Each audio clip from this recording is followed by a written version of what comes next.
बिस्मिल्लाहिर्रहमानिर्रहीम, अस्सलाम वालेकुम and a very good morning. Espresso में आपको खुश आमदीद कहेंगे। ये हैं इमरान हसन और ये है अरुला हसन। आज मंगल है, हफ्ते का दूसरा दिन। इस उम्मीद के साथ कि आप खैरियत से हैं, आपके आज के दिन का आगाज अच्छे से हुआ है। नहीं हुआ तो कर लीजिए। और अगर आपकी जिंदगी में सुख लिखा है अल्लाह ने, I mean you want to sleep for long and you have the time as well, तो अच्छी बात है भाई, एंजॉय करना चाहिए। बहुत से लोग हैं जिन्होंने अर्ली मॉर्निंग उठ के जॉब्स पे जाना होता है, और बहुत से लोग हैं जिन्होंने नहीं जाना होता। जिन्होंने नहीं जाना होता वो कंपैरेटिवली मुझे लकी लगते हैं थोड़े। अच्छा, आज आपको लगा है कि रोज के ऊपर ट्रैफिक थोड़ा कम था? यस आई गेस, मुझे लगा मैं जल्दी आ गया हूँ, लेकिन मुझे भी फील आई, लेकिन एक्चुअली हम लेट थे शायद, इस वजह से ट्रैफिक हमारी वजह से शायद कोई प्रोटोकॉल लग गया। नहीं, हमारी वजह से प्रोटोकॉल नहीं लगता, वीवीआईपी थोड़ी है, प्रोटोकॉल तो लगता है बड़े लोगों के लिए। खैर जी, अल्लाह करे आपका दिन अच्छा गुजरे, जो भी आपने सोचा है अच्छा आपकी जिंदगी में वो हो जाए। और मैं हमेशा कहता हूँ कि अपने शॉर्ट टर्म जो गोल्स हैं उनके ऊपर जरूर काम करें, उनको मद्देनजर रखें। और टाइम इज मनी, आजकल हमारे प्राइम मिनिस्टर अक्सर ये कहते नजर आते हैं। अल्लाह करे कि हमारी कौम में, हम सब में, मुझ समेत, ये इदराक आ जाए कि टाइम इज मनी, हम वक्त ज़ाया ना करें, कहीं ना कहीं कुछ प्रोडक्टिव करने की कोशिश करें। दूसरी जानिब हमारे पास कुछ अपडेट्स हैं। आज हम सोच रहे थे कि अल्लाह सुबह हम क्या करें, so we couldn't find much to share, लेकिन दरियाए रावी की हमने कहा थोड़ी बात कर लेते हैं, चूंकि शहर रावी में हम तो पंजाब हुकूमत मुतहरिक है। कल वैसे अरुला जो हमने बात की थी उसमें कुछ खास खतरे का इम्कान हमें बताया नहीं गया था, और आज भी सूरत हाल कुछ ऐसी ही है रावी। बिल्कुल इंतजामिया के मुताबिक जो पानी की सतह है इसमें मुसलसल इजाफा हो रहा है, लेकिन शादरा के मकाम पर 18,000 क्यूसेक का जो रेला है वो गुजर रहा है, और भारत की जानिब से छोड़े जाने वाले पानी का एक हिस्सा जो है वो जिसके के मुकाम पर 61,176 क्यूसेक है, जो लाहौर रावी की जानिब रवादमा है। शादरा के मुकाम पर जी ज्यादा से ज्यादा 60,000 क्यूसेक का रेला मुतवक्के है, जो कि निचले दर्जे का सैलाब होगा। और इंतजामिया ने शादरा के मुकाम पर एक मुस्तकिल कैंप कायम कर दिया है। और दरियाए रावी में भारत ने 1,85,000 क्यूसेक पानी छोड़ा है, और इसके पेश नजर इतराफ की जो आबादियां हैं उनको खाली करवाने के हवाले से भी कहा जा रहा है। बिल्कुल, लेकिन अभी तक खाली करवाई नहीं गई हैं जो रिपोर्ट्स आ रही हैं। और दूसरी जानिब आपने जो बताया, जिस रेले का जिक्र आपने किया, 40 आवर्स रिपोर्ट किया जा रहा है कि वो शादरा के मकाम पे पहुंच जाएगा, लेकिन खतरा नहीं है, पीडीएम में का ऐसा कहना है। इसके अलावा जो मुख्तलिफ गैर कानूनी सोसाइटीज हैं दरिया के आसपास, इसके सराउंडिंग्स के अंदर, आसपास न कहीं, दरिया के अंदर सही कह रही हैं, तो वो उन पे जनाब काफी खतरात हैं, मंडला रहे इस वक्त। और भारत का कल भी हमने जिक्र किया था, दरिया ब्यास बुरी तरह बिफरा, हिमाचल का इलाका, हरियाणा, नई दिल्ली, यहाँ पे बहुत शदीद सैलाबी सूरत हाल थी, मूसलाधार बारिश ने तबाही मचाई है, और मुख्तलिफ वाक़यात में 34 अफराद हलाक भी हो गए हैं। जैसा कि मैंने इलाकों का जिक्र किया तो इसमें उत्तराखंड भी शामिल है, हरियाणा भी है, पंजाब, हिमाचल और मकबूजा कश्मीर के भी कुछ इलाके हैं जहाँ पे मूसलाधार बारिश हुई है और निज़ाम ज़िंदगी मुतासर हुआ है। और दूसरी जानिब जो वेस्ट राजस्थान है, यहाँ पे भी जो गुजरात है, यहाँ पे तेज़ बारिशें हुई हैं। हिमाचल प्रदेश के वज़ीर आला ये कहते हैं कि रियासत में 50 साल में ऐसी बारिशें देखने को नहीं आई, और ब्यास, सतलुज और रावी और साथ साथ दरियाए चनाब, यहाँ पे भी तुग़यानी के बाइस कई पुल और मकानात और दरिया के अंदर बह गए हैं। हमने कल कुछ फुटेजेस भी आपको दिखाए। बिल्कुल, सड़कों की सूरत हाल या इमारतों की, बिजली का निज़ाम जो शदीद मुतासर हुआ है। दिल्ली और चंडीगढ़ में चंद दिनों में जो बारिश रिकॉर्ड हुई है उसमें दिल्ली और उसके नवाही इलाकों में स्कूल बंद कर दिए गए हैं, जबकि भारत के अंदर महकमा मौसमियात ने पंजाब, हरियाणा, दिल्ली, उत्तर प्रदेश और उत्तराखंड में मजीद बारिशों की पेशगोई की है। और इस हवाले से इस सूरत हाल कुछ अच्छी नहीं है। दो कि पाकिस्तान में स्पेसिफिकली अगर हम दरिया रावी के हवाले से बात करें तो इतने खतरात नहीं है, लेकिन चूंकि यहाँ पे आबादियां बहुत ज्यादा हैं और गैर कानूनी जो सोसाइटीज हैं, एक वो झोंपड़ियों वाला सिस्टम है, खाना बदोश वहाँ पे बहुत सारे रहते हैं, उसकी वजह से शायद इंतजामिया को चैलेंज हो सकता है, क्योंकि वो आबादियां जो हैं वो या वो लोग जो है वो ज्यादा रिस्क के ऊपर हैं। लेट्स होप कि ये जो रेला गुजर रहा है इतने नुकसान या तबाही ना फैलाए, और इंतजामिया के हवाले से भी। और इसके साथ साथ भारत में जो लोग मुतासिर हुए हैं उनसे हम इज़हार हमदर्दी भी करते हैं, जितनी फैमिलीज हैं जिनका जो भी नुकसान हुआ है, और उम्मीद करते हैं कि वहाँ की जो मकामी हुकूमत है वो इंसानों की मदद के लिए बेहतर स्ट्रैटेजी के साथ सामने आए, नुकसान कम से कम हो। चूँकि कहीं पे भी ये कुछ भी नेचुरली नुकसान होता है तो वो काबिल अफसोस ही होता है। दूसरी जानिब जनाब, पाकिस्तान की मईशत के लिए मैं कहूँगा कि अच्छी खबरें आ रही हैं, मैं कहूँगा कि कुछ पॉजिटिविटी हमें नज़र आ रही है, कुछ सेंटिमेंट भी तब्दील हो रहा है, कुछ इंटरनेशनल रेटिंग एजेंसीज भी पाकिस्तान के लिए अच्छे जज्बात दिखाना शुरू हुई हैं, हल्के फुल्के, वो कहते हैं रोशन कहीं उम्मीद के इम्कान हुए तो हैं। तो अल्लाह करे कुछ मजीद बेहतर, इस पर डिटेल्स हमने बात करनी है। देखते हैं आज की बड़ी खबर।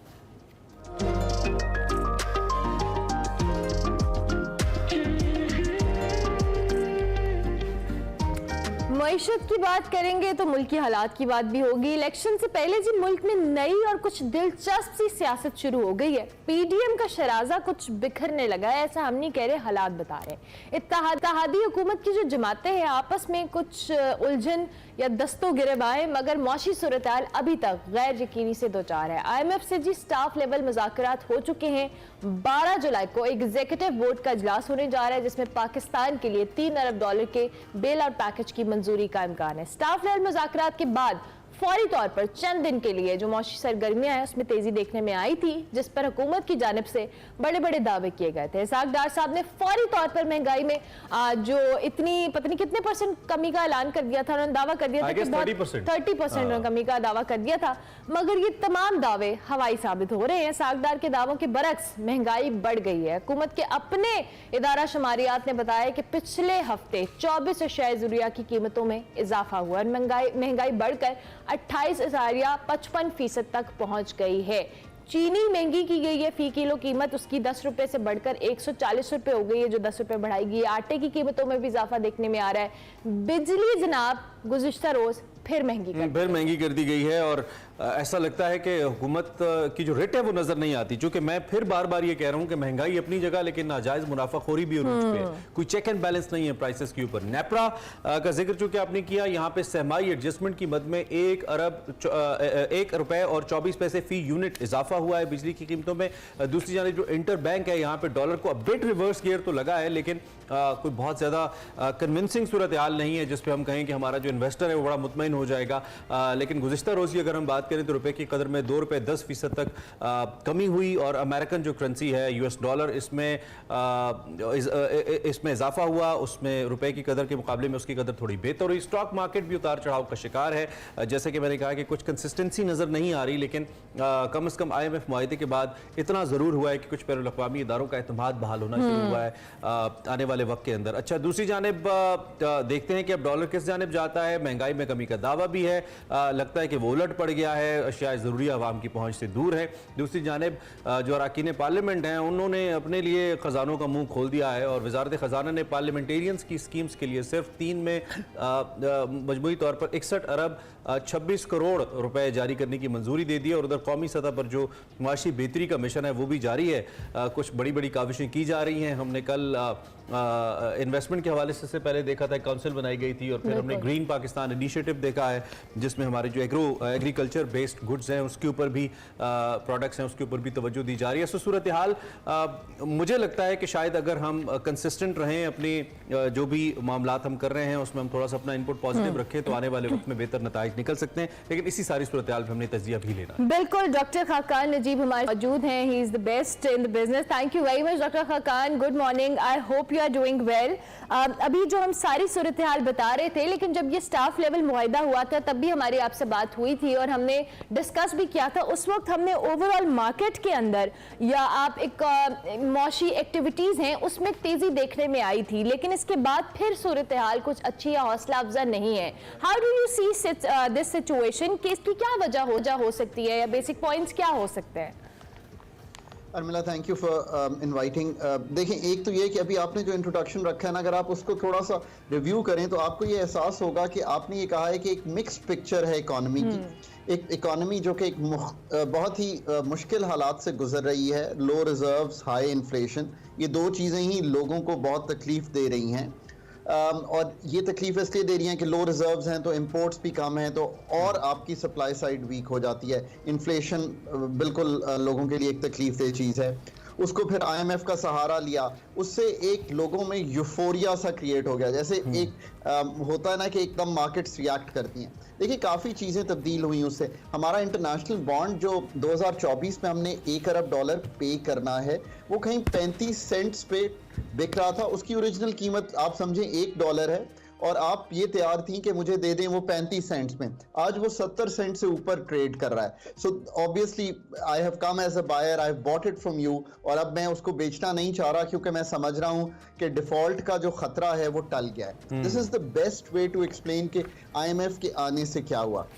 इसी को कंबाइन कीजिए, इमरान के फिच ने आपको थोड़ा सा CCC- से सिर्फ CCC किया है। सो इमरान, यू कैन अंडरस्टैंड कि कोई अर्थ शैटरिंग चीज चीज नहीं हो गई कि हम कोई A+ बन गए हैं। इट इज जस्ट कि हम बहुत ही नीचे चले गए थे। उस बहुत ही नीचे से उन्होंने कहा है कि ओके, अब लग रहा है, अगेन वो मैं दोबारा इस्तेमाल करूंगा कि डिफॉल्ट का खतरा टल गया है, IMF का पैकेज आ गया है, साथ साथ $9 अरब जो जनीवा में प्लेज हुए थे, फ्रेंडली कंट्रीज के पैसे और मल्टीलैटरल्स के पैसे, इससे एक तकवीयत शॉर्ट टर्म की मिली है। पर जिस तरह अर्मिला बात करती हैं इन्फ्लेशन की या एम्प्लॉयमेंट की, ये चीजें तो अभी भी वहीं पे खड़ी हैं। इनका सेकंड पैकेज है जो आपने देना है, जिसमें आपने टैक्सेस को, एग्रीकल्चर की पैदावारी सलाहियत को, मैन्युफैक्चरिंग को, एक्सपोर्ट्स को ठीक करना है। वो 2-4-6 महीने में होने वाली बात नहीं है, पर आप कदम उठाना शुरू कर रहे हैं। अब मैं ये है बिल्कुल जो इस वक्त तनाजुल है। एक चीज कहता चलूं कि फॉर ऑल ऑफ अस अभी कुछ और चीज़ों की कीमतें जो हैं, स्पेशली जो हम घर में 2 चीज़ें इस्तेमाल करते हैं, बिजली और gas, I think are likely to go up. ये मैं इसलिए कहता हूं कि एटलीस्ट पीपल जिनको समझ हो, वो ऑनेस्ट कॉन्वर्सेशन अगर करने की हिम्मत, या आप कहीं पोजीशन में हो, may be if I am in the government I would react differently, but at least वो इस पोजीशन में हो, तो मैं फिर वही लोगों को कहूंगा कि you still have to remain very careful. बिजली कहीं 20% से ऊपर बढ़ने जा रही है 1 जुलाई के बिलों में, सो उस पर बहुत नजर रखिए, बिकॉज एक रीबेसिंग होने वाली है, और एवरेज टैरिफ जो कि 24-25 रुपए है, वो 4 से 6 रुपए बढ़ने जा रहा है। अभी नेपरा डिटरमिन कर रही है। इसी तरह गैस में भी एक रद्दोबदल इन दी ऑफिंग है। सो आप अपना वो जो हम बात हमेशा करते हैं हम तीनों के तर्ज अमल जो है उसको अभी ध्यान से ही रख के चलेंगे। ये है ओवरऑल तनाजुल। ठीक है, ठीक है, ठीक है। ये बड़ी अच्छी आपने एक कॉम्प्रिहेंसिव सी पिक्चर हमारे सामने आपने रखी है डॉक्टर खाकान। दूसरी जानिब ये जो कुछ मोटे मोटे इनिशिएटिव्स हैं लिए जा रहे हैं हुकूमत की तरफ से, कल प्राइम मिनिस्टर को हमने कहते सुना कि अगर हम सिर्फ अपनी एग्रीकल्चर के ऊपर तवज्जो दे लेंगे तो अगले 3 से 4 सालों के अंदर $50 अरब कहीं गए नहीं है। दूसरी जानिब हमने लिम्स को देखा, लिम्स भी इस सिलसिले की एक कड़ी है जिसमें ऐसा लगता है कि गवर्नमेंट फोकस कर चुकी है इस वक्त कि हमें अपनी एग्रीकल्चर बेस्ड प्रोडक्ट के ऊपर ज्यादा जोर देना है, लेकिन हमारा मेन मसला तो एक्सपोर्ट्स भी है। दूसरी जानिब हमें, आप इसको कैसे देखते हैं? So Imran, let's now think about 2 streams. एक स्ट्रीम, जब मेरी और आपकी बात हुई है तब हमेशा मैं कहता रहा हूँ IMF is a must, but ये है सारा डेट क्रिएटिंग स्ट्रीम जिसकी मैं आपसे हमेशा बात करता रहा हूँ। IMF, मल्टीलैटरल, फ्रेंडली कंट्रीज के पैसे, कमर्शियल पैसे, ये ज़रूरी थे ताकि पाकिस्तान का डिफ़ॉल्ट रिस्क कवर जो है वो उठा दिया जाए, और मैं ये कह सकूं कि with IMF umbrella default risk जो है वो बहुत हद तक अब ख़त्म हो गया। अब मैं आपको कहूँगा कि ये तो आपने एक पैसे बोरो करके एक वक्त गुजारा है कुछ रिफॉर्म करके, पर आपका सबसे पहला रिफॉर्म, अब मैं कंफ्यूज रहता हूं बिटवीन एनर्जी एंड एग्रीकल्चर, सो मैं दोनों ही कहता रहता हूं हमेशा। मैंने हमेशा कहा है कि एग्रीकल्चर की पैदावारी सलाहियत जो है ना, वो आपको बहुत ज़्यादा बोझ 2 तरह से डाल रही है। एक तो ये कि जो फूड इनसिक्योरिटी है ना, that's a really really serious business.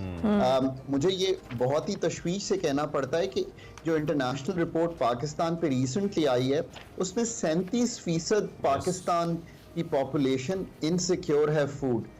Imran and Urmila, that's not a good position for Pakistan to be in, right? I mean, और उसमें जो मुझे और बहुत ही दुख होता है कि 18 से 20% तो ऐसे लोग हैं जो फूड डिस्ट्रेस में हैं। अब आप सोचिए कि अगर वो बच्चे जिनको न्यूट्रिशन ही सही नहीं मिलेगी, तो वो यूरोपियन बच्चों से कैसे compete करेंगे, उनके दिमाग कैसे उस तरह के बनेंगे? सो फूड सिक्योरिटी जो है वो पहला जुज है अगर हमने किसी तरह आगे बढ़ना है इन जनरेशंस टू कम। शायद हमारे और आपके भी बात कर रहा हूँ, और उसके लिए मैं हमेशा एक फिगर दिया करता हूँ कि कॉटन की हमारी प्रोडक्शन जो है वो 1/4 है हमारे जो बेहतरीन दोस्त चाइना है। सो इसका तो मतलब ये हुआ कि कॉटन की टेक्सटाइल बना के बेचनी भी है तो उसको ठीक करना है अपनी पैदावारी सलाहियत को। सो मैं बिटवीन एज हमेशा टोर्न हूँ, क्योंकि एनर्जी जो है वो हम मुल्क को बिठा रही है और एग्रीकल्चर ने मुल्क को उठाना है। So agriculture would be my first go to reform, और एक इमरान ने बात की ये बड़ी अच्छी कि एक्सपोर्ट्स करनी है। अब इमरान, इसका एक काउंटर आर्गुमेंट ये है कि अगर 10 अरब डॉलर की एग्री और फूड की इंपोर्ट्स हो रही हो, तो अगर मैं उसमें से 3-4 अरब भी तोड़ दूं तो इसका ये मतलब है कि मेरी उतना इंपोर्ट बिल जो है वो कम हुआ, मेरी फूड सिक्योरिटी बढ़ी। पर इसमें याद रखिए कि चूंकि देखें ऑब्वियसली अगर मैं भी हुकूमत हूं और मैं कोई काम कर रहा हूं और मेरा 1.5 माह रह गया हो, तो मैं इस तरह पोर्ट्रे करूंगा कि जैसे कोई कि बहुत बड़ा हम चेंज कर देंगे। Agriculture is a slow business. इसमें अगला साल अच्छा आ रहा है, सो अब मैं लोगों के लिए ये भी कहूंगा कि अगला साल अल्लाह मियां ने करम किया है। कॉटन बेल्स जो हैं वो कहीं 5 मिलियन बेल से नीचे थी, अगले साल अब 10-12 की उम्मीद बंधी है। So good story. Wheat is also coming good. अगर मौसमियाती हालात ठीक रहे तो लग रहा है कि अगला साल एग्रीकल्चर की ग्रोथ का है, पर ये बहुत कम ग्रोथ है, हमारा पोटेंशियल ज्यादा है। सो जो लिम्स है जो शुरू किया गया है, जिसमें ऑब्वियसली फौज का एक कलीदी किरदार है, वो एक अच्छी आपको सारे मुल्क में दिखा सकता है कि कौन से नए लैंड्स हैं जिसमें हम जाकर ये काम कर सकते हैं। So it's a great initiative.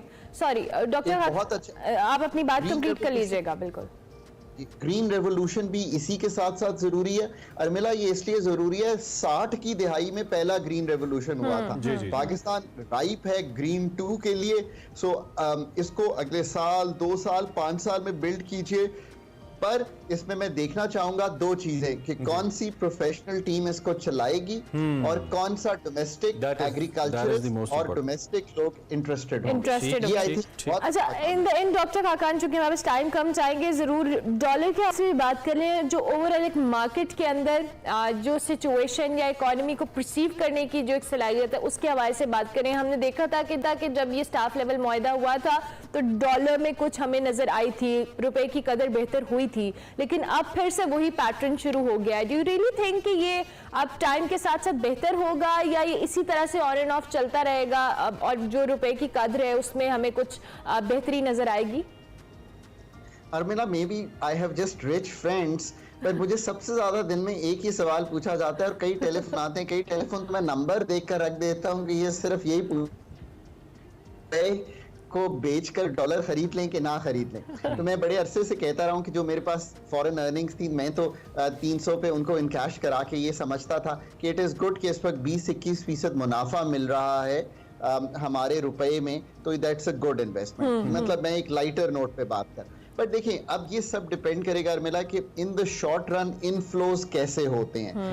अगर ये मैं ये एक्सपेक्ट कर रहा हूं कि पाकिस्तान के स्टेट बैंक के रिजर्व जो आज 4-4.25 अरब डॉलर पे, अगले 2 माह में अगर अल्लाह करे कि सारी चीजें एज प्लान्ड चलें और कोई दिक्कत ना आए, तो ये 8-9 अरब डॉलर को क्रॉस कर जाने चाहिए। तो उस वक्त आप देखेंगे कि सेंटिमेंट जो लोगों ने इस वक्त, ठीक है डॉक्टर, टाइम खत्म हो गया। One more last question, elections का टाइम पे होना, जैसे कि 12 अगस्त को असेंबलीज खत्म हो रही है, अपनी मुद्दत उनकी खत्म हो रही है, इलेक्शंस का टाइम पे होना इंपैक्ट करेगा इकोनॉमिक सिचुएशन को? देखिए, अगर कॉन्स्टिट्यूशन को फॉलो करते हुए हर हुकूमत चलेगी तो हर हुकूमत को तकवीयत मिलेगी, डेमोक्रेसी को तकवीयत मिलेगी। Democracy is a good thing, vote by the people, government of the people. So let's hope के थिंग्स गो दैट वे, कोई टर्मोइल ना आए। राइट डॉक्टर साहब, thank you very much, thank you for joining us. Doctor Khaqan Najeeb अपनी expert opinion दे रहे थे current economic situation के ऊपर। आपने सुना उनका तजिया। हम एक ब्रेक लेते हैं, ब्रेक के बाद वापस आते हैं।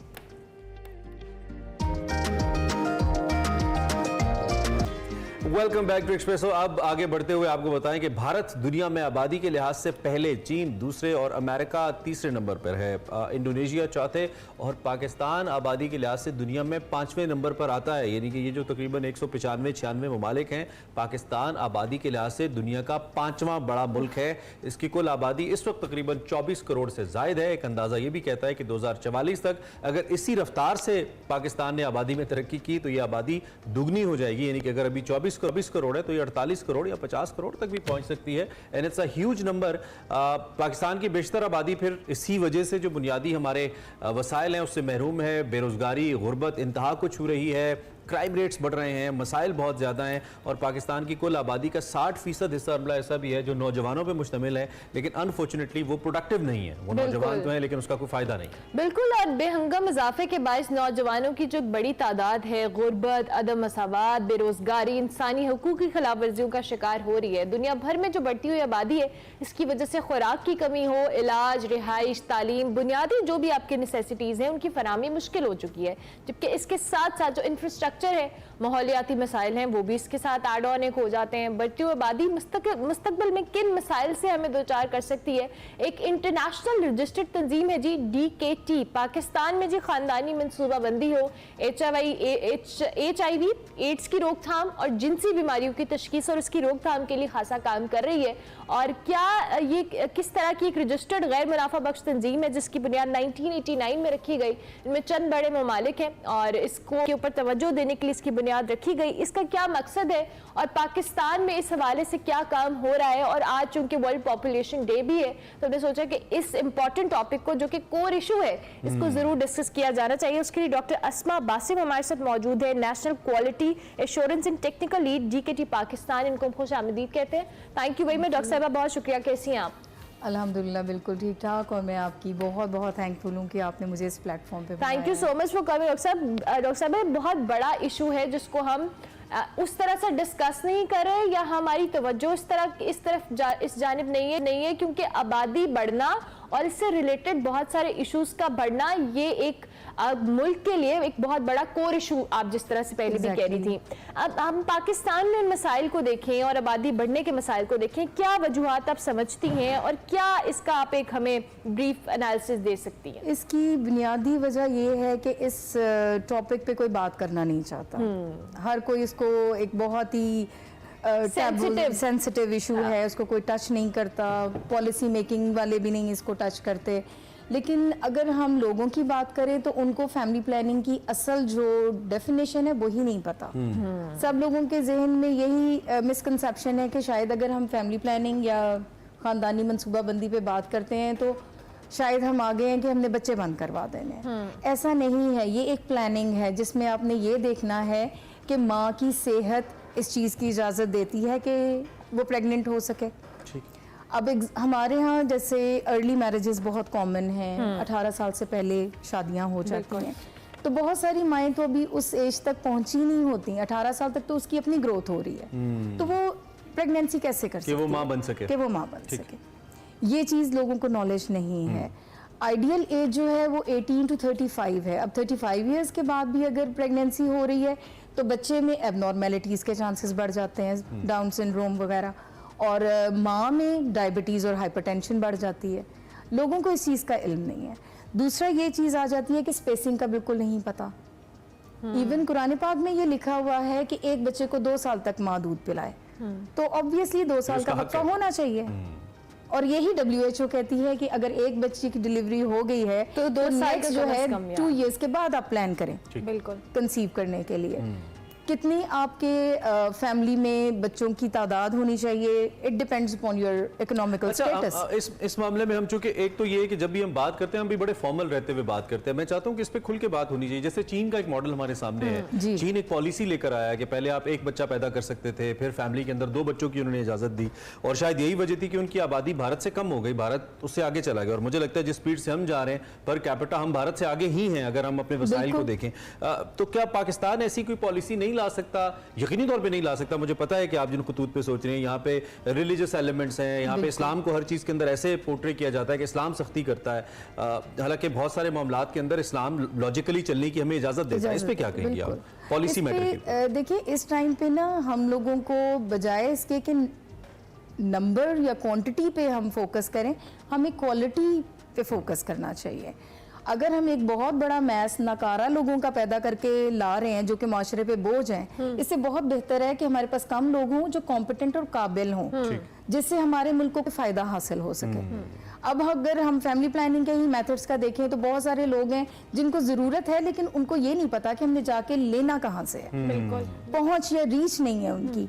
सपोज अगर कोई चला भी गया है, अब वो जो साइड इफेक्ट्स की उनसे इतना ज़्यादा वो स्केयर्ड हो जाएगा, या मिथ्स एंड मिसकंसेप्शन कम्युनिटी में इतनी होंगी कि वो उससे डरेगा कि शायद मैं बांझपन का शिकार हो जाऊंगी मेथड्स को यूज करके। अच्छा डॉक्टर साहब, ये आपने बात की है, अब ये उस तबके के हवाले से बात करें जिनको अवेयरनेस नहीं है, और मैंने बहुत सारे ऐसे पढ़े लिखे लोग भी देखे हैं जिनके अंदर इस बात की अवेयरनेस नहीं है कि फैमिली प्लानिंग नाम की कोई चीज़ है। आपको अपने वसाइल, अपने तमाम तर सूरत हाल देख के एक बच्चा प्लान करना चाहिए, और सबसे बढ़कर आपने उसकी तरबियत करनी है, उसकी पढ़ाई है, दीगर मामलात होते हैं।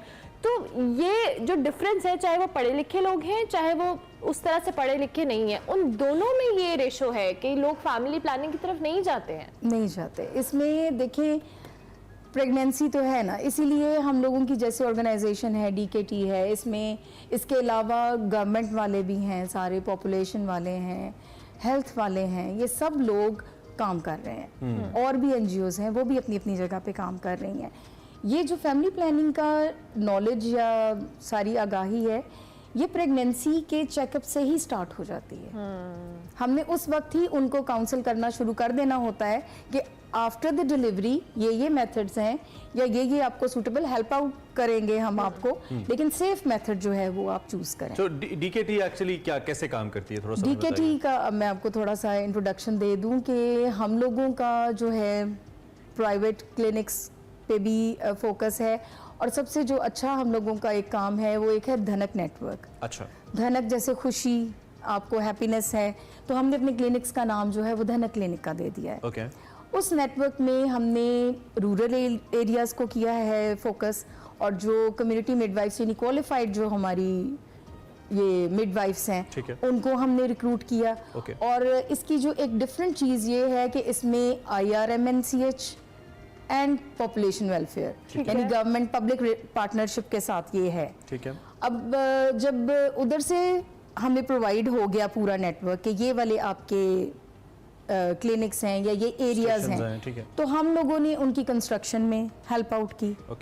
क्लिनिक्स बनाए, और वो ओवर 1200 क्लिनिक्स हैं all over the Pakistan. Points जो हैं वो गवर्नमेंट ने पॉइंट आउट की प्लेसेस। जी, यानी हमने उनसे पूरी परमिशन लेके उनकी कोलैबोरेशन में ये काम किया है। पार्टनरशिप हुई पब्लिक प्राइवेट, राइट? एग्जैक्टली। उसके बाद फिर हमने उन CMWs की प्रॉपर जो टेक्निकली और उनकी स्किल को इम्प्रूव किया, उनका नॉलेज इम्प्रूव किया, उनके जो क्लिनिक में एनवायरनमेंट है उसको कैसे हमने स्टेरिलाइज्ड वे में हर प्रोसीजर करना है, क्वालिटी पे फुल इन्फेक्शन प्रिवेंशन पे उनका क्वालिटी रहे। रिजल्ट्स क्या निकले हैं डॉक्टर, क्योंकि टाइम कम है, मैं चाहता हूं जरा चीजें कवर हो जाए। रिजल्ट्स क्या निकले हैं आपके? रिजल्ट्स उसके बहुत अच्छे रिजल्ट्स निकले कि ऐसी जगहों पे अगर कभी आपको मौका मिले या नेक्स्ट हम प्रोग्राम्स में हम आपको हैं वो सब कम्युनिटी में ठीक है यूजेज में है। अच्छा डॉक्टर साहब, अब इस आज चूंकि वर्ल्ड पॉपुलेशन डे को भी हम उस हवाले से भी डिस्कस करें, अब क्या सॉल्यूशंस हो सकते हैं जिसकी तरफ हम जाएं, और ये जो हम 2044 की बात कर रहे थे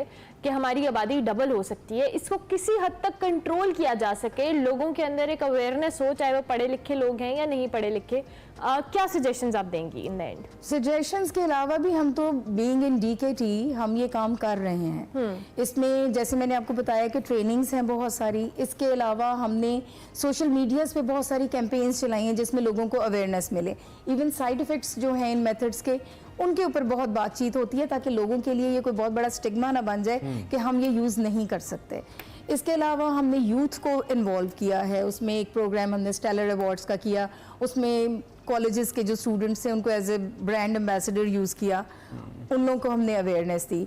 इसके अलावा अराउंड 6 मिलियन अनमेट नीड को आइडेंटिफाई किया थ्रू सर्वेज और रिसर्च इस तरह। फिर हमारे खाली फैमिली प्लानिंग ही नहीं, ये सेक्सुअली ट्रांसमिटेड इन्फेक्शंस पे, सेक्सुअल एंड रिप्रोडक्टिव हेल्थ पे वेबिनार्स होते हैं। ठीक है डॉक्टर साहब, कहीं कुछ इन्फोर्समेंट काम कर सकती है, कोई ऐसा लॉ गवर्नमेंट बनाए कि आप इससे ज़्यादा बच्चे पैदा नहीं कर सकते? जिस तरह चीन की एक एग्जांपल है, तमाम स्टेक होल्डर्स को एतमाद में लेते हुए, जैसे हम उलमा की बात करते हैं, कुछ ऐसा हो सकता है कि हम कोई ऐसा लॉ लेकर आए और फिर इन्फोर्स करें कि फॉर एग्जांपल बच्चे 2 हैं तो 2 बच्चे आपको होना चाहिए। मैं जैसे पहले भी बात की थी कि हमें अब क्वालिटी पे फोकस करने की ज़रूरत है, और उसमें अगर जैसे बात हो रही थी कि अगर 2 बच्चे हैं, तीसरे के लिए हम थोड़ा सा डिफिकल्ट कर दें सही, ठीक है। कि उसका इवन बर्थ सर्टिफिकेट है ये तो सारी उस पे चीजें कोई उस पे फीस फोकस रख दी जाए। ठीक है, thank you very much doctor साहब, बहुत शुक्रिया। हमारा वक्त है, चूंकि हम इस हवाले से बात कर रहे थे, डॉक्टर अस्मा बासिम हमारे साथ मौजूद थी। आबादी के हवाले से जी हम बात कर रहे थे, कंट्रोल करने की ज़रूरत है और उस पर जो गवर्नमेंट की पॉलिसीज़ हैं वो होनी चाहिए और उन पर इम्प्लीमेंट भी होना चाहिए। अभी हम एक ब्रेक लेंगे, ब्रेक के बाद वापस आएंगे, आप देखते रहिए एक्सप्रेस।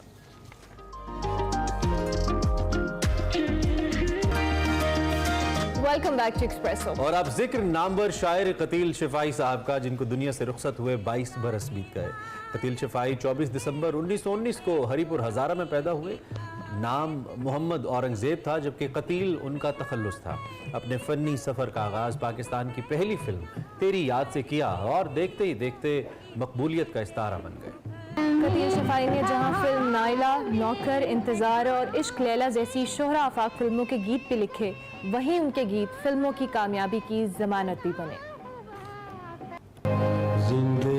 कतील शिफाई ने 201 फिल्मों के लिए 900 से जायद गीत लिखे। कतील शिफाई के शेरी मजमूआजात में हरियाली, जलतरंग, झूमर, आवाज़ों के साए और दीगर शामिल हैं। फ़नी और अदबी खिदमात के एतराफ़ में उन्हें प्राइड ऑफ परफॉर्मेंस समेत कई अवार्ड से भी नवाजा गया। कतील शिफाई 11 जुलाई 2001 को खालिक़ हकीकी से जा मिले, लेकिन अपनी लाजवाल शायरी और फिल्मी गीतों की बदौलत वो आज भी अपने लाखों मद्दाहों के दिलों में घर किए हुए हैं। कतील शिफाई साहब को हम याद कर रहे थे, आज उनकी 22वीं बरसी है। इसी मौके पर ब्रेक लेंगे, ब्रेक के बाद वापस आएंगे। Welcome back to Expresso. Program के दूसरे हिस्से में आपको खुशामदीद कहेंगे। और दूसरे हिस्से के बिल्कुल आगाज में हमारे पास एक अच्छी खबर है, आपको मालूम होगा लेकिन हमारा जिक्र करना भी जरूरी है। भाई, सऊदी अरब के शहर रियाद में पाकिस्तान ने ई स्पोर्ट्स और गेमिंग फेस्टिवल में फाइनल जीत लिया। पाकिस्तानी टीम ने जबरदस्त खेल का मुजाहिरा किया और कौमी परचम को सर बुलंद किया।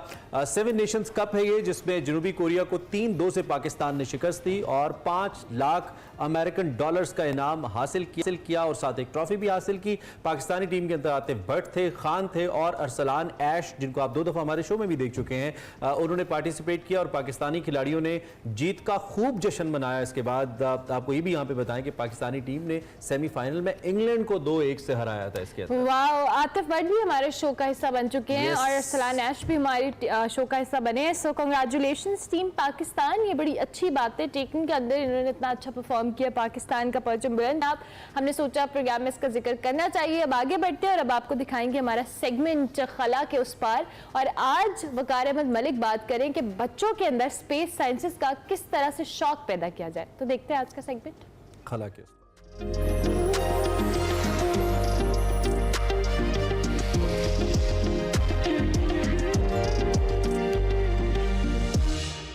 अस्सलाम वालेकुम नाज़रीन, मैं वकार अहमद और आप देख रहे हैं खला के उस पार। खला के उस पार का ये जो सेगमेंट है एक्सप्रेसो का लाजमी हिस्सा है और एक्सप्रेसो का ये लाजमी हिस्सा इसलिए है कि हम खलाई साइंस में बहुत पीछे रह गए हैं और खलाई साइंस में हमारे आबाओ अजदाद जो थे वो हमसे कहीं ज़्यादा आगे थे, बल्कि उनका शौक़ बड़ा कमाल था, उनकी रिसर्च बड़ी कमाल थी और उनकी उसकी रिसर्च और वो जो फाइंडिंग्स हैं उन्हीं को आज वेस्ट जो है वो ना सिर्फ रिकगनाइज़ करता है, अप्रिशिएट करता है, एक्नॉलेज करता है। मून के ऊपर यानी चांद के ऊपर चंद ऐसे क्रेटर्स हैं जो अज़ीम मुसलमान साइंसदानों के नाम पर है, लेकिन वो तो जानते हैं इसलिए वो अप्रिशिएट भी करते हैं, एक्नॉलेज भी करते हैं। हमारी जो निसाबी कुतुब है उसमें बड़ा एक अमूमी सा बताया जाता है कि, और वो भी सिर्फ ये तासुर कायम करने के लिए कि हमारे जो मुसलमान साइंसदान हैं उनके बहुत ज़्यादा एहसानात हैं। वो एहसानात हैं, लेकिन ये बताना काफ़ी नहीं है कि उनके ये एहसानात हैं, बल्कि पढ़ाना ज़रूरी है। तो हमारे यहाँ इसकी एक तो बहुत ज़्यादा कमी है। आज जो हमारा खला के उस पार का जो सेगमेंट है ये हमारे जो बच्चे हैं उनके लिए है कि बच्चों के हवाले से मैं आपको एक इंतहाई अहम और बहुत ही खूबसूरत रिसोर्स को बताऊंगा कि अगर आप उस रिसोर्स पे जाएंगे, उस वेबसाइट पे जाएंगे, तो आपके बच्चे जो हैं वो जो स्पेस साइंस की जितनी बेसिक्स हैं, और ये बेसिक्स बहुत ज़रूरी है। टेक्स्ट बुक्स के अंदर, निसाबी कुतब के अंदर क्या होता है, ऑर्बिट से आपके जहन में क्या है ऑर्बिट के बारे में कि वो गोल गोल जो हैं कोई ऑब्जेक्ट्स हैं जो कि घूमते हैं। एक्चुअली ऑर्बिट तो कभी भी ऐसा नहीं होता, एक्सेंट्रिसिटी होती है, एक्सेंट्रिक होते हैं, और कितने एक्सेंट्रिक होते हैं इसके वाले से नंबर्स होते हैं जो जिन नंबर्स को आप देखते ही किसी भी प्लैनेट या किसी भी सन किसी भी ऑब्जेक्ट का जो एक्सेंट्रिसिटी का जो नंबर है वो देख के आपको आइडिया हो जाता है कि ये कितना एक्सेंट्रिक है। निसाबी कुतब में स्केल आपको दुरुस्त तौर पर नहीं दिखाया जाता। तो ये जब बेसिक्स गलत हो जाती हैं तो इमारत बन ही नहीं सकती। शौक डेवलप ही नहीं हो सकता, क्योंकि वो बेसिक्स ही गलत हैं। ये तमाम जो चीज़ें हैं, स्पेशली जो स्पेस साइंस से मुतल्लिक़ जो चीज़ें हैं, ये आप अगर आपके सामने कोई विजुअल रिप्रेजेंटेशन होगी, प्रेजेंटेशन होगी, या आपके सामने कोई 3D मॉडल होगा, आपके सामने कोई 2D मॉडल होगा, आपके सामने कोई इलस्ट्रेशन होगी, तो आप उसको तख़य्युल में ला सकते हैं। क्योंकि रिलेटिव मोशंस हैं, बहुत मुश्किल होता है चीज़ों को इस तरह समझना। आप एक ट्रेजेक्ट्री है, मिसाल के तौर पे मार्स है, किसी भी जगह पे कोई प्रोब या रोवर जा रही है, कोई स्पेस क्राफ्ट जा रहा है, तो उसका जो ट्रेजेक्ट्री बनती है वो किस तरह उसने पहुँचना है, ये ज़रा मुश्किल है इसको सारा चीज़ को समझना, अनटिल कि हमारे पास कोई इस तरह का 3D एनिमेशन या इस तरह की चीज़ ना हो। बड़ों के लिए समझना मुश्किल है, और बच्चे जो है उनके लिए तो ऑफ कोर्स मुश्किल है, और लेकिन अगर वो बच्चे समझ जाएं तो उसके बाद उनका जो सफ़र है वो बहुत अच्छा गुजरेगा। जो मैं आपको बताना चाह रहा हूँ, जो रिसोर्स है वो है, आप कर सकते हैं स्पेस प्लेस, या तो गूगल पे सर्च कर लीजिए, या अदरवाइज़ जो URL है वो लिखिए spaceplace.nasa.gov। सो ये नासा की वेबसाइट है, उसका हिस्सा है स्पेस प्लेस। और स्पेस प्लेस जो है, इसमें आप कौन सा सवाल है बच्चों के हवाले से, यानी बच्चों को आप क्या पढ़ाना चाहते हैं, हर चीज़ वहाँ मौजूद है। ज़मीन से मुतल्लिक़ क्या पढ़ाना चाहते हैं, एटमॉस्फेयर से मुतल्लिक़ क्या पढ़ाना चाहते हैं, आप बच्चों को क्या बताना चाहते हैं कि ज़मीन पर कितना पानी है, या पानी जो है कितना मैक्सिमम गहरा है, या आप क्या बताना चाहते हैं कि मिसाल के तौर पे सूर्य चाँद जो है वो कितनी दूर है हमसे, उसका मैक्सिमम यानी डिस्टेंस क्या है, या उसकी जो रफ्तार है ज़मीन के गिर्द घूमने की वो क्या है, या आप सुनामी बताना चाहते हैं, या GPS किस तरह काम करते हैं, ये चीज़ें बताना चाहते हैं, या बच्चों को सीजन्स समझाना चाहते हैं कि सीजन्स किस तरह। ऑफ कोर्स जो हमारी टेक्स्ट बुक्स में लिखा होता है वो काफ़ी नहीं है। सीजन्स जो हैं आप समझ सकते हैं कि इसके लिए बहुत कमाल किस्म की 3D मॉडल्स चाहिए, बहुत कमाल किस्म की इलस्ट्रेशंस चाहिए। सो एनीवे ये तमाम चीज़ें आपको नासा में मिल सकती हैं। बच्चा कोई भी सवाल पूछ सकता है, सो उन सवालों के जवाबात के लिए भी आप इस रिसोर्स पे जा सकते हैं। और दूसरा ये है कि जिस तरह मैं समझता हूँ कि हमारे जितने भी बच्चे हैं उनको ग्रीन हाउस इफेक्ट का पता होना चाहिए, एग्जैक्टली पता होना चाहिए, क्योंकि आने वाली दुनिया में उनकी ज़िंदगी का, उनका जो सर्वाइवल है वो क्लाइमेट चेंज के साथ बहुत डायरेक्टली कोरिलेटेड हो गया।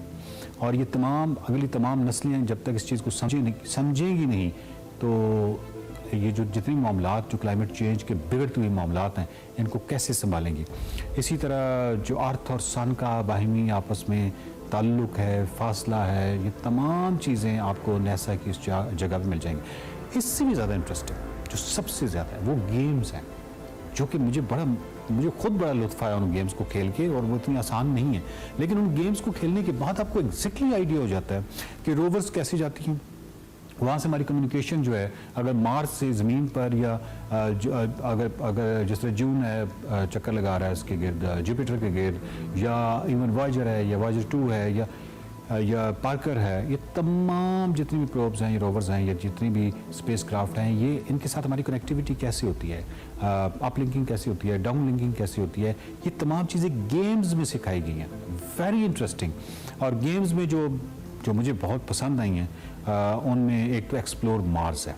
एक्सप्लोर मार्स जो है, अगर ये आपके बच्चे एक्सप्लोर मार्स गेम को चलाना सीख जाएँ, ऑफकोर्स सीख जाएंगे, बच्चे हमसे कहीं आगे होते हैं, तो उस रोवर जिस तरह वो चलती है, जो रोवर को जो बताया जाता है कि उसको आपने डिस्टेंस भी बताना है और उसकी डायरेक्शन भी बतानी है, यानी आपने मरीख के ऊपर वो मशीन चलानी है और उस डिज़ायर्ड डेस्टिनेशन तक चलानी है जहाँ तक आप चाहते हैं कि वो मशीन जाए, टेक्निकल, और वो बहुत ही कमाल है। सो एक्चुअली आपको आइडिया हो जाता है बच्चों को कि ये जितनी मशीनें काम कर रही हैं मुख्तलिफ प्लैनेट्स पे, वहाँ पे हैं, ये किस तरह काम कर रही हैं, वहाँ पे ये मूवमेंट इनकी कैसे होती है। एक छोटी सी गेम है, इस गेम से आपके बच्चे ये सीख सकते हैं। बिल्कुल इस तरह एक और गेम है लेज़र बेस्ड स्पेस कम्युनिकेशन, यानी इसमें आपने लेज़र्स को सेट करना होता है। एक गेम टेक्निकल, बिल्कुल भी आसान नहीं है, और बच्चों को जब आप ये दिखाते हैं तो एक्चुअली को ये आइडिया हो जाता है कि किसी और प्लैनेट से अर्थ पर कम्युनिकेशन या डाटा जो है वो किस तरीके से हमें यहाँ तक लेके आना है बग़ैर किसी डिस्टर्बेंस के, और फिर यहाँ से वापस भी उस डाटा में जाना है। सो ये भी जो गेम है बहुत ही कमाल है। फिर डीप स्पेस नेटवर्क जो है, जिसको हम DSN कहते हैं, उस डीप स्पेस नेटवर्क को समझने के लिए ये गेमें हैं कि किस तरीके से आपने अप लिंकिंग करनी है, किस तरीके से डाउन लिंकिंग करनी है, और मुख्तलिफ जो ऊपर प्रोब्स हैं या रोवर्स हैं या इवन इंटरनेशनल स्पेस स्टेशन है या किसी के साथ भी जो भी कम्युनिकेशन होती है उसका तरीक़ाकार क्या है। सो आप जब डीप स्पेस नेटवर्क को समझ जाते हैं तो एटलीस्ट आपको आपके ज़हन में मुकम्मल तौर पे खाका, मुकम्मल तौर पे एक चीज़ आ जाती है कि ये तमाम जो नेटवर्क है ये काम कैसे करता है। बिल्कुल इसी तरीके से मुझे जो एक और गेम बहुत ही पसंद आई है वो है कि create nuclear fusion in the सन।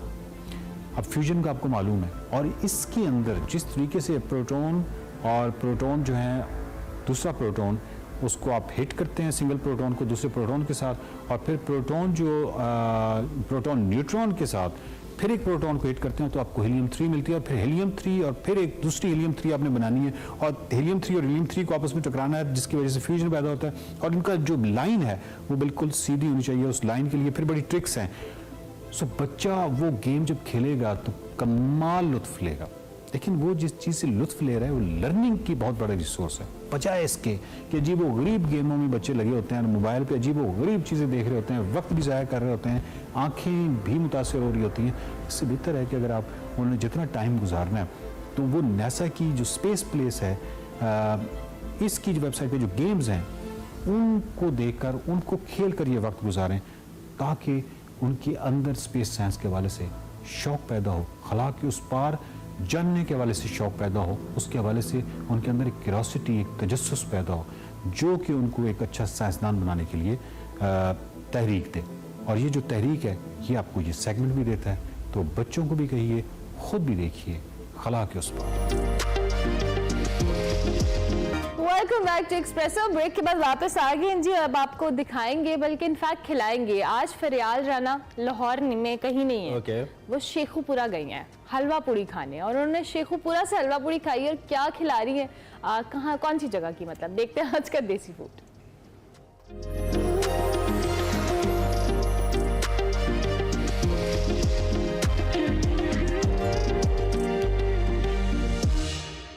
नाजरीन, आज मैं जा रही हूँ शेखुपुरा नाश्ता करने। आए चलकर देखते हैं शेखुपुरा के लोग नाश्ते में क्या खाना पसंद करते हैं।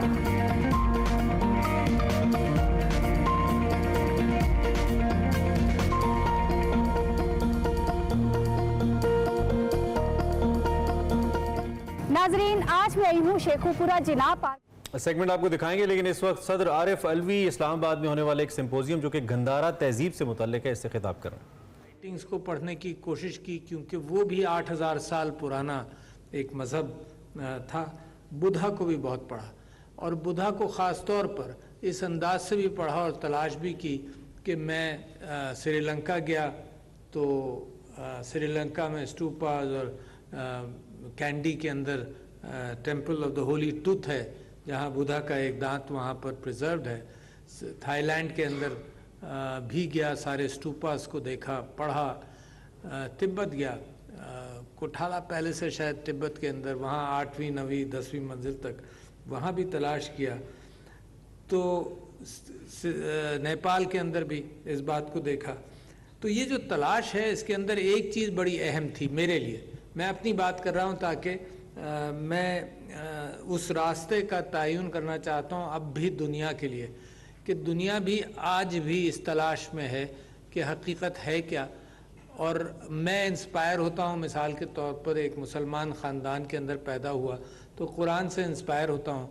और आज मैं दुनिया में ये देखता हूँ कि जो बुद्धा ने भी बात की थी, उसने दुनिया के अंदर इस वक्त माहौलियात के एतबार से बेहतरीन बात की थी। उसने कहा किसी जानदार को नहीं मारो, उसने कहा पुरअमन रहो।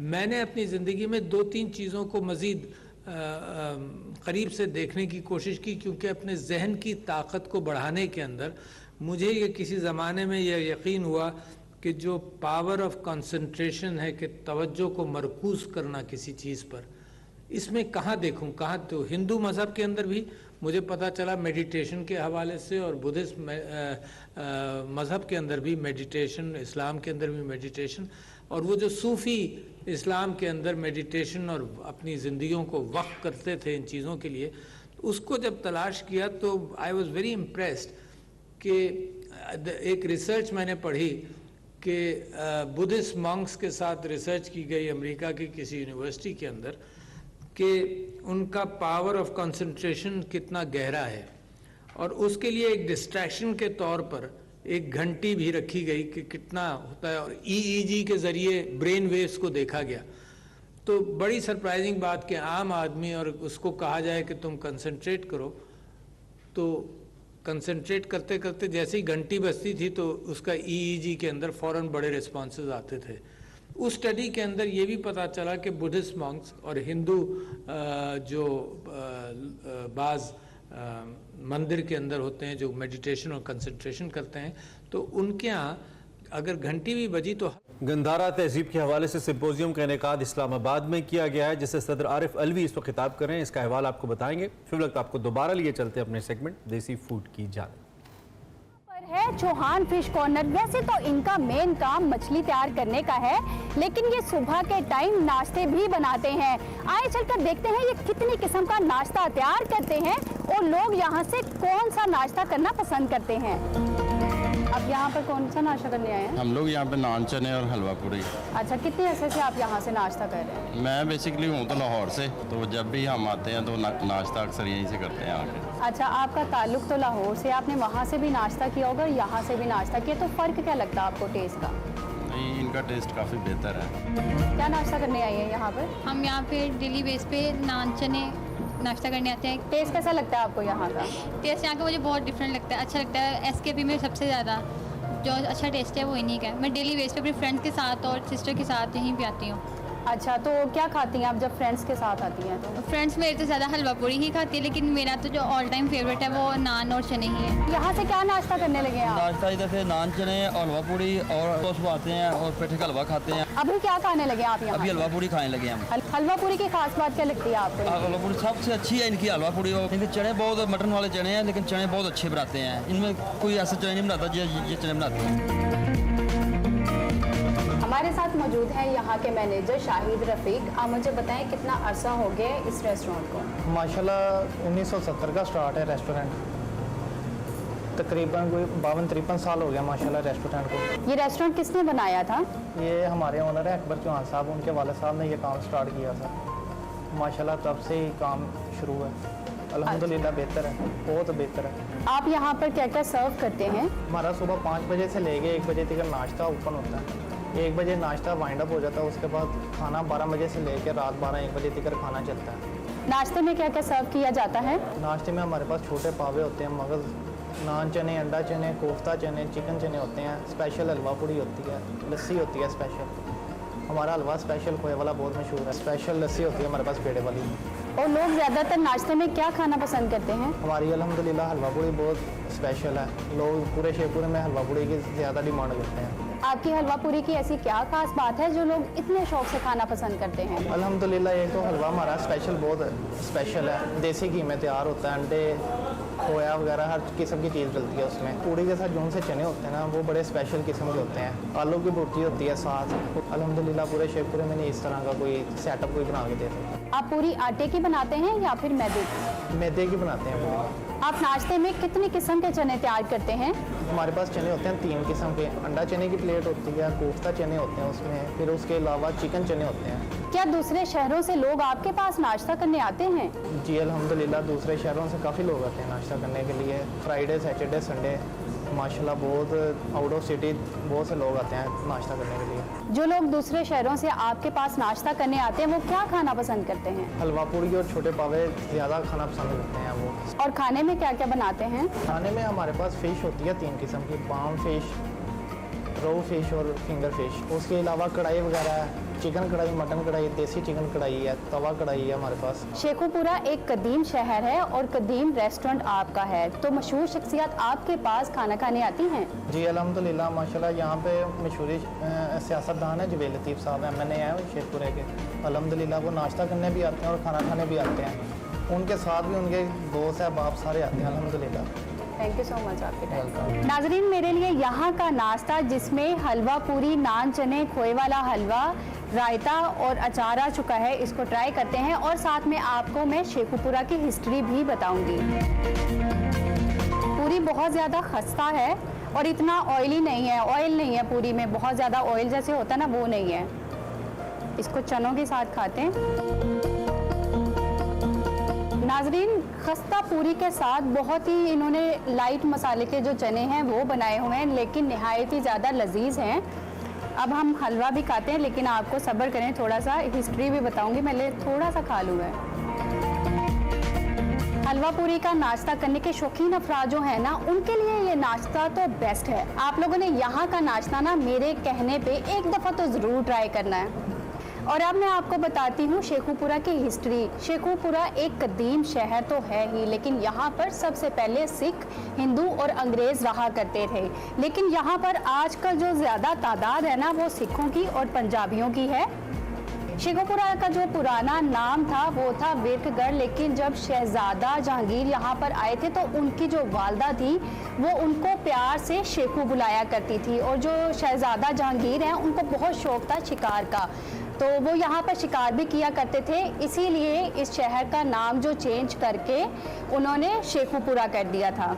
नाजरीन, शेखुपुरा का नाश्ता तो वाकई बहुत ज़्यादा लजीज है, आप लोग भी एक बार ज़रूर ट्राई करें। मिलते हैं अगले नए देसी खाने के साथ। अल्लाह हाफिज़। ओह, सच रोमांटिक वॉइस। हाँ, आपको बहुत अरसे बाद शायद सुनने को मिला होगा ऐसा गाना जो कि आप चाह रहे होंगे, भाई एक बहुत जबरदस्त रोमांटिक नंबर आना चाहिए। वैसे तो पाकिस्तानी म्यूजिक इंडस्ट्री में बड़े आला किस्म के एक्सपेरिमेंट्स भी हो रहे हैं, we really like that, we really appreciate. Experiments करने से घबराना नहीं और चाहिए। अब जो म्यूजिक है वो बहुत अच्छा या बट इस गाने की वाइब बड़ी डिफरेंट है। मैं अभी सुना और साथ देखा भी तो बड़ा मजा आया हमें। Well, this is Ammar Baig, आप इनको जानते होंगे, अगर नहीं भी जानते तो आवाज़ या टोन से आपको समझ आ रही होगी। वारिस बेग साहब का टच ज़रूर नज़र आ रहा होगा। This is a brand new song by the way, जो उनका लॉन्च हुआ है, और इसके सिलसिले में भी एंड विद दैट बाकी अपने म्यूजिक में भी हमने सोचा कि हम ज़रूर अमार से बात करें। लाइव हमने इनको इनवाइट किया और वो आगे हमारे स्टूडियोज में, he is here with us right now. Amar, welcome to Expresso. कैसे हैं आप? So much guys for having. Thank you so much for coming. Amar, कैसा जा रहा है आपका म्यूजिक? वैसे तो it's been long you are pursuing your music career, but still अभी नया सिंगल आया है, म्यूजिक करियर कैसा जा रहा है आपका? सो ऑनेस्टली स्पीकिंग, मैंने भी रिलीज़ किया इस गाने को और मेरी एक्सपेक्टेशन से ज़्यादा मुझे अच्छा इसका रिस्पांस आ रहा है, थैंक गॉड।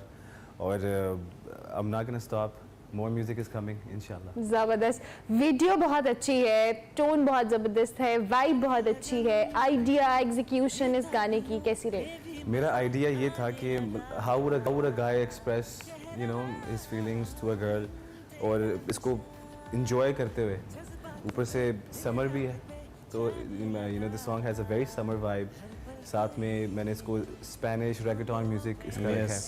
और वीडियो के पीछे इसका आइडिया मेरा ये था कि यू नो मैं यूएस में था, तो मेरा बहुत अच्छा दोस्त है Hector Toro, is a very nice music videos direct करता है। तो मैंने उसके साथ 3 गानों के ऊपर कोलैबोरेट किया था। So this is one of them. इसके बाद एक और है which is a Punjabi number. फिर जो तीसरा है, it's a surprise for everyone, it's a first time father son duo. Oh wow. मैंने स्पेनिश में गाया उस गाने में, और उसमें मेरे डैड ने उर्दू में गाया। क्या तो बात ऐसा कभी नहीं हुआ। पहले उसको मैंने वहीं पे शूट किया, उसकी भी बहुत मजेदार वीडियो। Pretty impressive. अरेंज किसने किया ये गाना? मैंने खुद किया। आपने खुद किया? I have a studio in my house. Okay. तो मैं कंपोजिशन, अरेंजमेंट सब कुछ खुद करता हूँ। क्योंकि बड़ा रिच लग रहा है, बड़ा रिच साउंड है गाने का। यूजुअली जो आजकल गाने आते हैं वो साउंड से थोड़ा, हमारे गाने थोड़ा सा मार खा जाते हैं, लेकिन बड़ा रिच साउंड कर रहे हैं। मुझे मिक्स मास्टरिंग नहीं आती, मैं उस तरह नहीं करता, उसके लिए I have other people, but जो प्रॉपर साउंड डिजाइनिंग होती है, I try to incorporate my own style in it. और वो खुद से आपने सीखा? वो खुद से मैंने सीखा। बहुत जबरदस्त। उसमें मुझे आज तक किसी से ट्रेनिंग नहीं मैंने ली। मतलब मेरी डिग्री तो आईटी में है, बट मैंने कभी साउंड इंजीनियरिंग या उसको कुछ कहीं ना कहीं तो वो हेल्प करता ही होगा आपको। म्यूजिक इज बाय ईयर मेरा इसमें। इट्स ऑल अबाउट एस्थेटिक्स, आपको कैसी समझ आती है। तो अमार हमारे साथ मौजूद हैं, हमने वैसे तो सुना है, अब ये गाना अगर हम आपसे लाइव सुनेंगे तो हमें सुबह ज़्यादा अच्छा लगेगा। Definitely, I would love to. अगर आप लोग मेरे साथ थोड़ा सा जरूर, व्हाई नॉट। इसमें जो कॉल है ओके, वो आप मेरे साथ कर सकते हैं।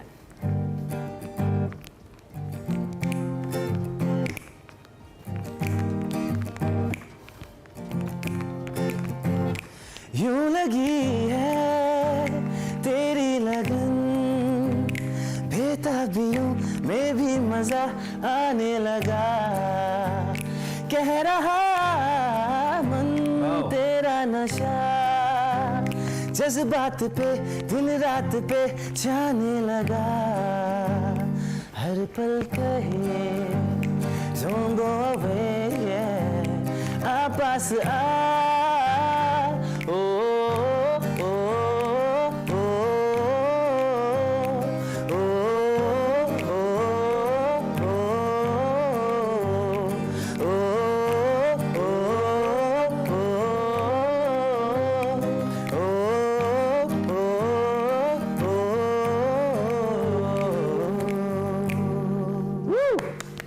वाह, Very nice, very nice. बहुत ही अच्छा है। ऐसा लगता है कि बस वो आपने बताया कि LA में शूट किया आपने इसको। हाँ जी। ऐसा लगता है बस एक कम कन्वर्टेबल LA वाली vibe में। खुली यू नो बिल्कुल फीलिंग है और बहुत ही जबरदस्त Thank किस्म you की। so much. तो आपने जब ये गाना बनाया तो आपने अब क्योंकि जॉनरा वही है जिसमें यूजुअली आपके फादर ने गाया है, वही आपका टोन भी वही है एक्चुअली, तो आप इसी पे रहना चाहते हैं? आपको नहीं लगता कि कोई एक्सपेरिमेंट भी करना चाहिए? मैं बहुत एक्सपेरिमेंट करता हूँ basically. This is very new type of music. मैंने इसको फास्ट और रैकेटॉन स्टाइल में रखा है और I am already working on afro beats, different type of music. I think आपको अपने आप को एक चीज़ में महदूद नहीं करना चाहिए। तो जिस तरह जब मैं अमेरिका था, मैंने वहाँ पे ईस्टर्न म्यूज़िक सीखा। मैं जब वापस आया मैंने क्लासिकल सीखा। तो आपने हर तरह के जॉनर को ट्राई किया और ये बड़ी ब्लेसिंग होती है कि आपके फादर का इतना बड़ा नाम हुआ प्लेबैक में और आप भी माशाल्लाह उन जैसा, उनसे अच्छा भी समटाइम्स में भी आप कहेंगे तो नहीं, लेकिन बहुत अच्छा गाना। अच्छा, प्रेशर तो होता होगा, अब्बा का फीडबैक कैसा था इस गाने को लेके? बहुत वो मेरे सबसे बड़े क्रिटिक वही हैं। मुझे डांट भी पड़ती है उनसे, but at the same time it's one of the biggest blessings I have.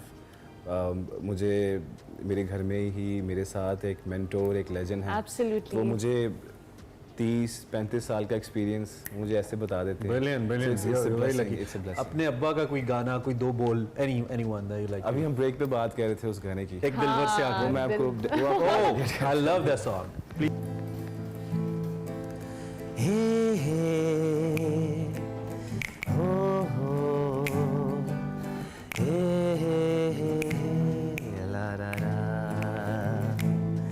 एक दिलबर से आँख मिली हो, भीगी शाम सुहानी में लुट गए भरी जवानी में, दे दिया दिल नादानी में। ओह वाओ, एक दिलबर से आँख मिली। वाओ, इन लोगों को नहीं पता पाकिस्तानी फिल्म इंडस्ट्री में ऐसे गाने बनते रहे। आजकल के यंगस्टर जरा कम सुनते हैं, तो सर्च दिस सॉन्ग। नहीं, वैसे आपको मैं बताऊं, ये गाना हर एक ने सुना हुआ है और हर एक को पसंद है। इस तरह का म्यूजिक हमने बहुत सुना है पाकिस्तानी मूवीज में। अच्छा म्यूजिक बनता है आजकल के बच्चों ने, आजकल के बच्चों को हमने बड़ा अच्छा म्यूजिक किया। मार, थैंक यू वेरी मच, आप आए, हमें बहुत अच्छा लगा। टाइम कम था लेकिन कोई और नशिस्त जरूर रखेंगे, हम बैठेंगे जिसमें anything that you like to say, आपको जो लोग फॉलो करते हैं, जिन्होंने पहली दफा भी आपको सुना है, आई मीन कुछ भी आप कहना चाहे अपनी म्यूजिक को लेकर? Anything I would just say कि I would love all the prayers, support. My Instagram is Amar Music with a Z. Follow me for more content. I'm posting all the time. Instagram पे आप हैं? Instagram पे, Facebook पे, हर जगह, YouTube पे. Alright. My music is on all social media platforms and music distributions. You name it. Alright. So you could just search Amar Beg and I'm right there. Thank you very much Ammar, good luck. It was lovely having you on the show. Ammar Baig हमारे साथ मौजूद थे, उनसे उनके नए गाने के अलावा उनकी म्यूजिक करियर के हवाले से बात की। प्रोग्राम का वक्त खत्म हो गया, कल फिर मिलेंगे, तब तक के लिए अल्लाह हाफिज। अल्लाह हाफिज।